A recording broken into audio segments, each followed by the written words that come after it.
Girona have taken La Liga by storm, and they are easily one of the most exciting teams to be watching in European football at the moment. They made some headlines last year. They had some really impressive transfer business thanks to their CFG network that they're a part of. But ultimately last year, it wasn't smooth sailing. They were really fun to watch. A few of their players scored some worldy goals. We even seen Castellanos score 4 goals against Madrid when Girona beat Madrid.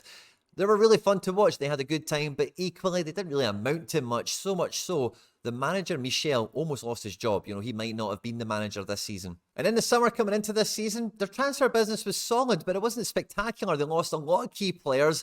Yeah, I suppose they kind of replaced a lot of them in a kind of one in, one out dynamic, but I don't think anyone's seen them absolutely blowing La Liga away the way they have. They are top goal scorers in the league. They have only lost to Real Madrid. They've drawn one other game, and they have won every other game besides that. And as the season rocks on, I think Girona are going to be a formidable force. I don't know if they'll be a genuine title contender, but in the video today, we're going to have a look at how they're playing, who the key players are, and let's all cross our fingers for little Girona. At any point in the video, if you laugh, you learn, you like something or whatever, please do like and subscribe to the channel. We're pushing for 10,000 subscribers, and we cannot do that without your support, guys. So if you do enjoy the content here, subscribe for more, hit the like button, and get into the comment section and let me know if you watched Girona, are you going to, and what do you think about their chances this season? Now, what Girona have managed to do over the last 2 seasons for me is an absolute blueprint for any club that is looking to get into an elite division and have that hybrid of having young emerging talent, veterans and experience, and those guys that are in the peak of their powers at the prime of their career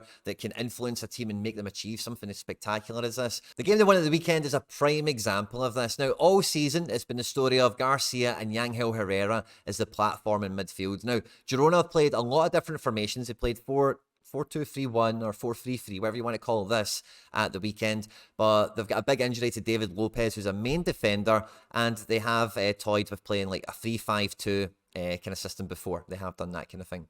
So whether they're playing 4 at the back, or 3 at the back, or 5 at the back, depending on how you want to think of it, it's this platform of Aleix Garcia and Yangel Herrera that the rest of the team kind of flows around. You know, Aleix is the guy that's going to get on the ball and dictate tempo. He's going to go into tight pockets in defence and in the attacking zones, play 1-2s and look for the space to be able to play it into target men or into players at the back post. He's very creative from set pieces as well. And having Yangel Herrera, who's a very strong kind of enforcer kind of midfielder who can win his duels, can maintain possession high on the pitch to then feed somebody like a Garcia when it is transitions, the play is turning over. He's an amazing foil for Garcia because not only can he do that kind of dirty work that we would see Oriol Romeo do last year for Girona, but what he offers as part of this platform is he actually loves to get into the box. He loves to get into the box and be on the end of crosses, be an overload attacker, be a second centre forward and cause the keeper some extra problems there. He's got a couple of goals this year. He's had 1 or 2 ruled out as well. His stats don't do him complete justice, but both of them are fantastic at filling in for each other defensively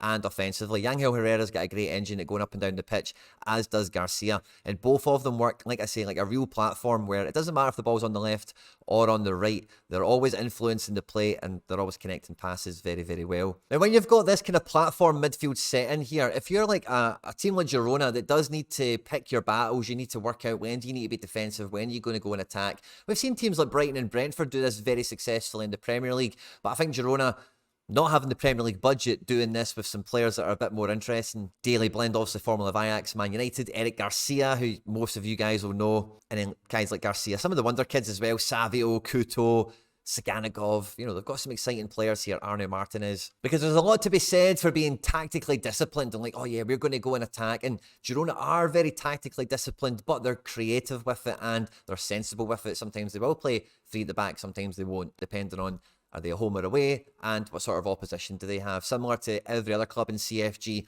by changing 1 or 2 players in the starting 11, you can totally change the shape of the team, thanks to having a fantastic platform midfield here, like Yangel Herrera and Aleix Garcia. Now, Ivan Martin is probably the unsung hero of the team so far this season. He's the kind of guy that goes around and greases the wheels. So when you're playing a team like this, Girona, very possession-based, incisive attacking wingers like Savio, Couto likes to cross the ball a bit more, but it's typically Tsyganakov that is going to be played out here. So incisive attacking wingers. Then you need players that can also fill into these wide spaces and cause an overload for them if the fullback isn't on to do so, or maybe the fullback is already committed down the wide side. The wide forward is in a central area, and then you need someone here who can have wide support for that 2-on-1 situation, because you can't leave a guy out here by himself. Typically, they'll have 2 men standing him up. Someone has to come and support. And if Yangel's going to be bombing into the box and you want Aleix Garcia around here to play make and pick the incisive ball, you need a guy that's going to go and support the wide option, play the balls into the tight areas, and maybe just link the ball from the wide area to the central zone. And he does a great job of doing that. He's one of these guys, similar to maybe Garcia and Herrera. None of them are rapid, but they're always in the right position. They're always in the right place the team needs them to be in. And when they get into possession and when they're playing out from the back, because they've picked out players like Daley Blind, like Eric Garcia, and then because of the styles that they clearly have in each of the positions, whether it's their first choice team or their rotation players, guys like that, Eric Garcia, in a back 4 or a back 5 can get on the ball in these areas here when they're building up from the back, or even higher up on the halfway line if the team really defends and camps in. And what both of them are able to do very, very well is be the playmaker in a channel here. Dictate tempo, suck over some opposition into a tight area, allow some give and goes to happen, and create some space for either someone to break into the box directly for here, or can the ball find its way out into someone else, and, you know, maybe something else could come of it. Most defences have one player that can do this, which is fine, and it's probably quite brave for Girona to do this with both Eric Garcia and Daley Blind, because when you can threaten on both sides of the pitch like this, with such, you know, symmetry, you know, with Gutierrez on one side, Couto or Arnau on the other, you've then always got the opportunity to find a team's weaker side, you know, who's not having a great game, who's playing a wee bit out of position, who's not totally comfortable with their direct opponent, Savio or Tsyganakov, whoever it might be in the wide areas, or even Dovbyk, or the centre-backs having a real tough time with them. Well, when we're in these creative channels, what we'll do then is we'll work the ball extra wide and make sure we get some balls into the box. You know, they've got a playmaker in Blind, a playmaker in Garcia, that no matter, you know, what channel they're wanting to operate in, they've just got absolutely unbelievable synergy. Now, one of the most exciting things about them is the goals they score, the actual attackers that they have, and guys like Savio, Tsyganakov, and Dovbyk. A couple of exciting guys on the bench as well, guys that are more like La Liga, kind of veterans like Porto, Stuani. But it's not just tiki-taka passing, playing it in tight spaces, giving goes or whatever, but the guys that do get into the final third, Aleix Garcia can score some worldies, Tsyganakov doesn't score many dull goals, and Savio's just got such electric pace, and he loves taking a man on the dribble, he loves burning people, he loves killing a man and getting into the box, and Big Dovbyk is a man-mountain of a target man. They're a really fun team to watch, and honestly, like, I don't think there's ever been a dull match this season so far. They're very inventive from the bench, and whether it is Real Madrid or Osasuna or anything in between, they're going to go and try and win the match. They're going to try and get possession, and they're going to try and attack in this kind of way. So I think, you know, let's say they're a great template, a great blueprint for any club that's ambitious and trying to punch above their weight, make the most of their resources. And when they get talented players in, how can they make sure, whether they're at home or away, they're defending or attacking, they can get the most out of the talent they've got at their disposal. Like I mentioned earlier, Michel might have not seen this season. He was almost sacked, and I was actually quite surprised. He was loosely linked to the Celtic job when it was available in the summer. So I wanted to pay extra attention to the manager's impact this season, especially with the transfer business maybe not being as spectacular as it was last summer.